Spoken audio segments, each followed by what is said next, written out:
Assalamualaikum and hello to everyone out there listening right now. Hope you guys are doing good and enjoying your life. आज की video उन लोगों के लिए बहुत इम्पॉर्टेंट होने वाली है जो लोग UK skilled worker visa, home care visa apply कर चुके हैं या फिर करने जा रहे हैं। इसमें वर्क डिपेंडेंट वीज़ा का भी जिक्र किया जाएगा। सो आज की वीडियो को आपने एंड तक देखना है, बिल्कुल भी मिस नहीं करना।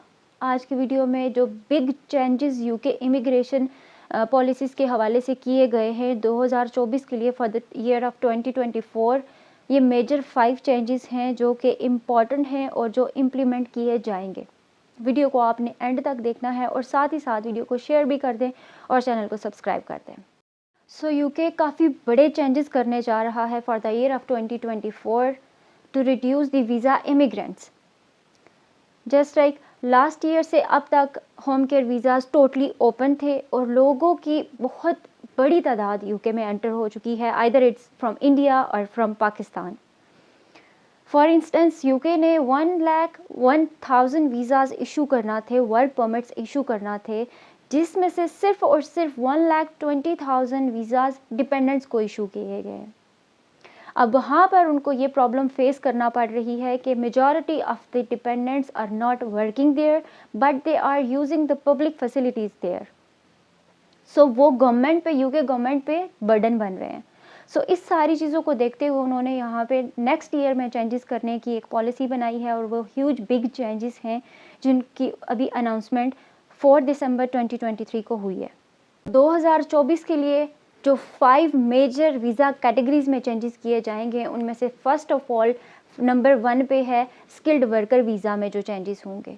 स्किल्ड वर्कर वीज़ा में जो चेंजेस किए जाएंगे उनमें सबसे पहले तो एक चीज़ ये है कि जो मिनिमम सैलरी थ्रेश होल्ड था स्किल्ड वर्कर वीज़ा का, वो था 26,200 pounds annual salary, yearly income. अब उसको वहाँ से इंक्रीज़ करके 38,700 पाउंड्स कर दिया गया है। अब इसका मतलब क्या है, ये ज़्यादा प्रॉब्लमेटिक चीज़ होगी वहाँ यूके के एम्प्लॉयर्स के लिए। जब उनको किसी ना किसी को वर्क परमिट इशू करना होगा तो उनको वहाँ पर उनकी ईयरली सैलरी को 38,700 डिक्लेयर करना पड़ेगा। ये प्रॉब्लम एम्प्लॉयर्स को कैसे फेस करना होगी, बिकॉज़ बहुत सारे जो एम्प्लॉयर्स हैं वो वहाँ पे मिनिमम सैलरी पे वर्कर्स को हायर कर लेते थे और अगर वहाँ पर उनको थोड़ा बहुत उसमें वो कॉस्टली पड़ जाता तो वो ओवरसीज़ या बाहर से वर्कर्स को बुला के काम पे लगाते थे और बिल्कुल मिनिमम सैलरी पे। सो अब उनके लिए ये चीज़ प्रॉब्लमेटिक है कि उनको ज़्यादा सैलरी पे बाहर से वर्कर्स को बुलाना पड़ेगा और उसमें फिर उनको कुछ ज़्यादा खास हद तक फ़ायदा नहीं होगा। साथ ही साथ जो वर्कर्स होंगे उनको भी इस चीज़ में प्रॉब्लम फेस करना पड़ सकती है और पड़ेगी। वो कैसे होगा कि अगर एम्प्लॉयर उनको इतनी सैलरी शो करेगा तो फिर उनको भी 8 से 900 पाउंड्स तक का टैक्स पे करना पड़ेगा। फिर साथ ही साथ उनके टैक्स में राइज़ अप होगा। सो फिर 8 से 900 टैक्स जो उनको पड़ेगा फिर वो भी राइज़ अप होगा टैक्स। सो दोनों पार्टीज़ को इसमें प्रॉब्लम फेस करना पड़ेगी। और नेक्स्ट जो कैटेगरी है जिसमें 2024 के लिए for the year of 2024 major changes announce किए गए हैं और ये चेंजेस मस्ट इम्प्लीमेंट इनका होगा, इनकी इम्प्लीकेशन होगी। और अभी ये 4 दिसंबर 2024 को जब ये न्यूज़ अनाउंस हुई है और लोग काफ़ी ज़्यादा परेशान हैं और इस चीज़ को लेके काफ़ी ज़्यादा प्रॉब्लम और एक हाइप क्रिएट हो चुकी है। सो अब इसमें चेंजेस क्या किए जाएंगे अभी नेक्स्ट, इसमें एक तो ये चीज़ कि इसमें सैलरी 26,200 पाउंड्स सेम रहेगी, उसमें कोई चेंज नहीं किया गया।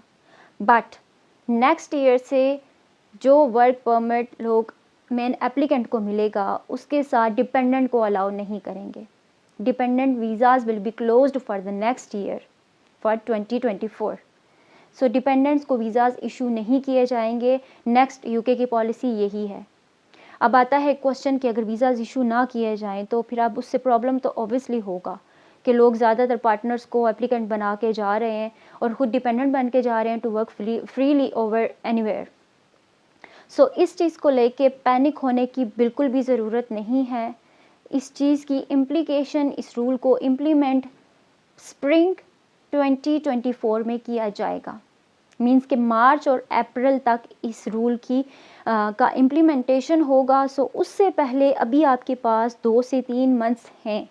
आप इन 2 से 3 मंथ्स के अंदर अप्लाई करें, और अगर आपका कॉस्ट लेटर आपको इशू हो जाता है तो फिर आपके लिए कोई भी प्रॉब्लम नहीं है। But for the sake of this, आपने अभी से ही उसके लिए अब अपने प्रोसेस को स्पीड अप कर देना है, सो दैट आपको नेक्स्ट 2 to 3 मंथ्स में ये सारी चीज़ों को कवर अप आप इजीली कर सकें और आपको वीज़ाज़ इशू हो जाएं। अदरवाइज़ अप टू मार्च अगर आपका कॉस्ट लेटर आपको इशू नहीं होता तो फिर आपको मस्ट इशू फेस करना पड़ सकता है, और आपके डिपेंडेंट्स को अलाउ नहीं किया जाएगा वहाँ पर। डिपेंडेंट्स को अलाउ क्यों नहीं किया जाएगा? अगेन मैं इस बात को रिपीट कर दूं कि मेजॉरिटी ऑफ द डिपेंडेंट्स जो हैं वो यूके में जा चुके हैं, but they are not working over there, so they are using the public facilities and burden बना रहे हैं यूके गवर्नमेंट पर। उससे नेक्स्ट जो एक वीज़ा कैटेगरी है वो है family visa. Family visa category में सिंस 2012 तक कोई चेंज नहीं किया गया था।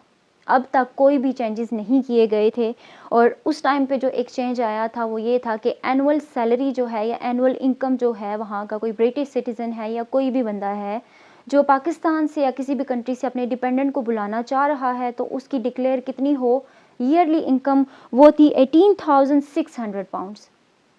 जो कि अब उसकी क्या कंडीशन रखी गई है कि जो यूके में रह के फैमिली वीज़ा पे अपने डिपेंडेंट को बुलाना चाहेगा, उसकी सैलरी 18,600 से राइज अप हो के 38,700 पाउंड्स कर दी गई है। ये चीज़ बहुत ज़्यादा प्रॉब्लमेटिक अब आगे होने वाली है। लोग अब बहुत कम तादाद में जा सकेंगे। अब ये यहाँ पे इस फैमिली वीज़ा में क्यों इतना, इस चीज़ को क्यों इतना चेंज किया गया है? अब इसको चेंज इसलिए किया गया है कि मेजॉरिटी ऑफ द पीपल वहाँ से अपने डिपेंडेंट्स को बुला लेते हैं, बट वो उनको अफोर्ड नहीं कर सकते। So to ensure their affordability so they can afford their dependent easily, उन्होंने उनकी एनुअल इनकम को थोड़ा हाई शो करने का कहा है, so that they can afford their dependent easily, so they not gonna make burden over the UK government to make use the different of the facilities.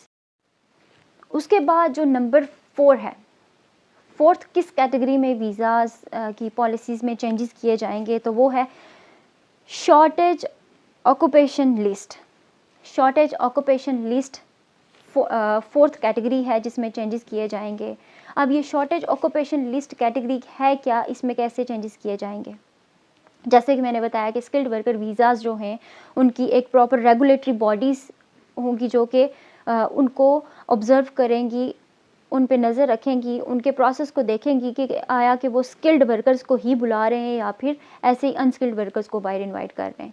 तो ऐसे ही शॉर्टेज ऑक्यूपेशन लिस्ट जो है यहाँ पे एक प्रॉपर रेगुलेटरी बॉडी होगी, वो इस बात को, इस प्रोसेस को एनालाइज करेगी कि क्या वाकई ही में एम्प्लॉयर को इतने वर्कर्स की नीड है, डिमांड है, और अगर उस चीज़ की डिमांड है तो कितनी है, और अगर वो बाहर से उन ओवरसीज़ वर्कर को बुला रहा है तो क्या उन वर्कर्स के पास वो नीडेड स्किल है या नहीं, और अगर वो वर्कर को बुला रहा है तो वो वर्कर किस सेंस में आ रहा है, क्या एम्प्लॉयर जो है वो सिर्फ और सिर्फ वर्क परमिट सेल कर रहा है या फिर वो जेन्युइनली उसको बुलाना चाह रहा है।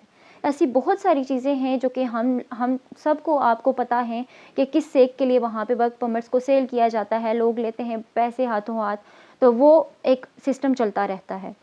बट अब इस सारी चीज़ को कंट्रोल अप करने के लिए यूके ने रेगुलेटरी बॉडीज़ को रखा है जो कि सारी चीज़ को, सारे प्रोसेस को वेरी क्लोजली एनालाइज करेंगे, वेरी क्लोजली उसको ऑब्जर्व करेंगे, इम्प्लीमेंट करेंगे रूल्स को, ताकि इस सारी चीज़ को बड़ा एक रेगुलेट किया जाए, लोगों को कंट्रोल किया जाए वहाँ पे ओवरफ्लो लोगों का। सो उससे नेक्स्ट नंबर 5 जो है वीज़ा, किस वीज़ा में चेंजेस किए जा रहे हैं, वो है स्टूडेंट वीज़ा। स्टूडेंट वीज़ाज़, जैसे कि अभी लास्ट ईयर में स्टूडेंट डिपेंडेंट वीज़ाज़ बहुत ज़्यादा लोग तादाद में डिपेंडेंट्स को लेके बाहर गए हैं। पहले ये चल रहा था कि स्टूडेंट डिपेंडेंट वीज़ा में बाहर जा रहे हैं, फिर उसके बाद से वर्क डिपेंडेंट वीज़ा स्टार्ट हुआ। स्टूडेंट डिपेंडेंट वीज़ा अभी सितंबर 2023 के इंटेक तक क्लोज़ हो चुका था, देन अगेन लोग फिर वर्क पे शिफ्ट हो गए। अब स्टूडेंट डिपेंडेंट वीज़ा में जैसे कि अभी लास्ट अप्रैल में अनाउंस हुआ था कि जो after master degree 2 years of PSW post study work जो होता है वो अलाउड था।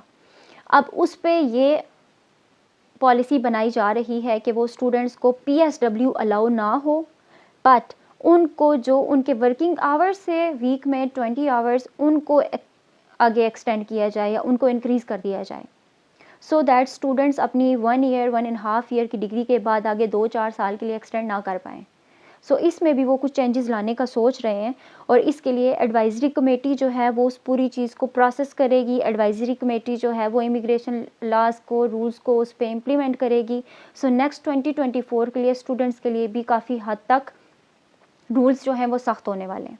इसके साथ साथ IHS जो कि इंश्योरेंस फ़ी होती है उसके बारे में भी अभी लास्ट ईयर इस ईयर से अभी तक डिस्कस किया जा रहा था कि वो भी इंक्रीज़ होगी।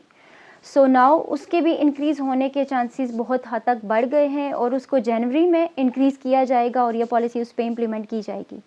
सो इंश्योरेंस फ़ी 624 पाउंड से 1050 पाउंड तक इंक्रीज़ कर दी जाएगी और ये जनवरी में इसकी इम्प्लीकेशन होगी। सो ये कुछ 5 मेजर चेंजेस थे 5 मेजर वीज़ा कैटेगरीज़ के अंदर जिनको अभी मस्ट 2024 स्प्रिंग तक इम्प्लीमेंट किया जाएगा। सो होम केयर वीज़ा से रिलेटेड जितने भी लोग ये सोचकर पैनिक हो रहे हैं कि डिपेंडेंट वीज़ाज़ में भी बंद हो रहे हैं या फिर उन पे प्रॉब्लम आ रहा है, सो अभी वो अगर अप्लाई कर रहे हैं तो वो अपने प्रोसेस को रोक दें। सो ऐसा आपने कुछ भी नहीं करना, आपने बिल्कुल भी पैनिक नहीं होना, आपने कोई परेशान नहीं होना। आपने फ़िलहाल जो आपका प्रोसेस चल रहा है उसको स्पीड अप करवाएं। कोशिश करें कि फ़ेब के एंड मार्च तक आपका ये सारा प्रोसेस कंप्लीट हो जाए और आप इसको क्लोज़ कर लें। तब तक आपके बहुत हद तक चांसेस हैं कि आपको वीज़ाज़ इशू होंगे इंशाल्लाह और कोई भी प्रॉब्लम फेस नहीं करना पड़ेगा। सो अभी तक आपको अगर ये इन्फॉर्मेशन सारी अच्छी लगी है, आप इसको शेयर करें, आगे किसी न किसी की हेल्प हो जाएगी और साथ ही साथ चैनल को सब्सक्राइब कर दें। तो फिर इंशाल्लाह मिलते हैं नेक्स्ट वीडियो तक। अल्लाह हाफ़िज़।